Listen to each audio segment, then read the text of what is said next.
Hi guys, இனி நம்ம movie ரிவ்யூவில் கரிகாடா படத்துடைய ரிவ்யூ தான் பார்க்க போகிறோம். இந்த படம் இப்போ தேட்டரில் தமிழ் டபுள் அவைலபிளாக இருக்குது. மறக்காமல் செக் அவுட் பண்ணி பாருங்கள்.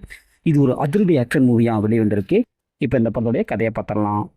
ஒரு அழகான காட்டுப்பகுதி, அந்த காட்டுப்பகுதி ஒட்டிய ஒரு கிராமம் ஒன்று இருக்கும். இந்த கிராமத்தில் நம்ம ஹீரோ இருக்கார். இவர் அந்த காட்டுப்பகுதி ஒட்டி வர்ற அந்த காட்டு பன்னியில் வேட்டையாடி அதில் வர வருமானத்தில் அப்படியே வாழ்ந்துட்டு இருக்காரு. இவருக்கு ஒரு ஓனர் முதலாளி இருக்காங்க. அவங்கக்கிட்ட வேட்டையாடி கொடுத்துருவாங்க. அவங்க வந்து மற்றதெல்லாம் விற்று அவங்களுக்கு பணம் கொடுத்துருப்பாங்க. இப்படி போயிட்டுருக்கும். நம்ம ஹீரோ முதலாளிக்கு நல்ல விசுவாசமாக இருப்பார். இப்போ ஒரு கட்டத்தில் ஹீரோவுக்கும் முதலாளி பையன் இவங்கெல்லாம் ஒரு சம்பவம் ஒன்று ஆயிரும்.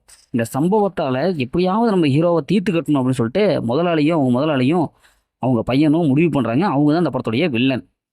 இப்போ இதிலிருந்து நம்ம ஹீரோ எப்படி தப்பிக்கிறாரு, அப்படி என்ன சம்பவம், தன்னுடைய முதலாளிக்கும் அவருக்கு என்ன சம்பவம், இறுதியில் என்ன ஆச்சு அப்படிங்கிறது தான் இந்த படத்துடைய கதை. இந்த படத்துடைய பாசிட்டிவ் பார்த்தாவே ஹீரோடைய ஆக்டிங் நல்லாவே இருக்குங்க. சண்டை கச்சவும் மிரட்டுறாரு. அந்த அளவுக்கு சும்மா அதிரடி ஆக்ஷனில் பூந்து விளையாடுறாரு. அது அந்த காட்டு பணியை கம்பீரமாக வேட்டையாடும் போது சரி, அவரோட கெட்டப்போ ஒரு தினுசாக இருக்குது. பார்த்தா புஷ்பா ரேஞ்சுக்கு அவரை காமிச்சிருக்காங்க. அவருடைய ஆக்டிங் நல்லாவே இருக்குது. அதே மாதிரி வில்லன் ஒரு அதிரடியான வில்லனாக வராங்க. அதுவும் நல்லாவே வந்திருக்கு.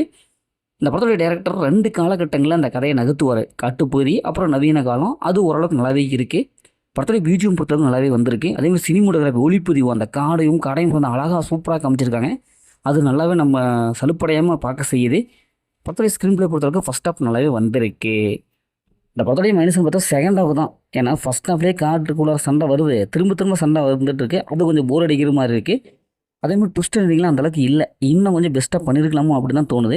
பல படங்களை பார்த்த அந்த ப்ரிடிக்டபிளான காட்சிகள் நிறைய வருது. இந்த படத்தில் அந்த மாதிரி சீன்ஸ் எதையும் இல்லை, ஃபேமிலியாக பார்க்கலாம். மொத்தம் இந்த படம் சூப்பராக இந்த படம் ஒரு ஒன் டைம் வச்ச படம் தான் நான் அப்படி சொல்கிறேன். ஓகே, இதே மாதிரி அடுத்த ஒரு புதிய மூவியில் சந்திப்போம்.